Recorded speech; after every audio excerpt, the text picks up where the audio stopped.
Hello again. As promised, we've got the other 250L on the dyno, strapped down, ready to go. Now this one here we've done a few mods on, so I'm going to go over that real quickly with you. We've changed the rear sprocket to a 42 tooth, same as the stock one. Just felt like that gives a little bit more usability in the trails. We've got an FMF header and an FMF Q4 muffler, a K&N air filter, and we have an FMF fuel injection programmable tuner on this bike. I'm going to give you a little background on everything. The first thing we did was we cut the air box, put the K&N air filter in it, and saw really no difference. From there we put the FMF tuner on, played with the tuner to the nth degree, and really got nothing out of it. And I've determined that what happens is this engine just doesn't breathe. And I'm talking about the cylinder head, exhaust, and the stock muffler that comes on the bike is very restrictive. Although it's very quiet, and I personally do like that, it's really the kink in the hose, and it's got to go if you're going to make any power. What we did after that was we put just the slip-on muffler on without changing the head pipe, left the stock Honda head pipe on here. Again, the FMF tuner and the K&N air filter and the air box is cut, and played with the tuner and really got nothing. Incidental changes. Once we put the different head pipe on, which if you look at these bikes at all, you'll notice the stock Honda head pipe is absolutely tiny. It's not much bigger than my index finger. It opened it right up.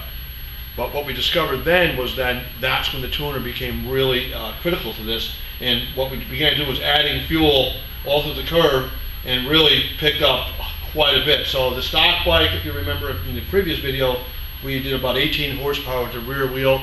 This one does a little bit over 23 now. And really, the modifications aren't anything that somebody can't do themselves or at home.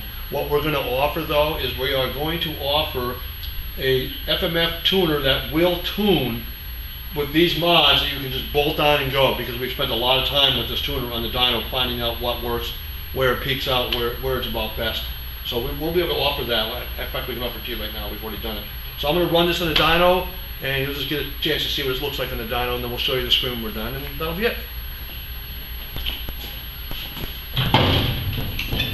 It's a little louder, so we need headphones in this bike.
One second here, we'll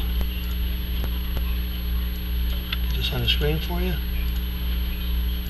Okay, so here's the curve of the modified bike, and what I'm going to do is I'm going to set the curve to the stock bike just below that one, so you get a chance to compare them to each other. So there you go. The blue is the modified engine, the red is the stock Honda, and the blue here is the torque of the modified bike, and the red is the torque of the stock bike.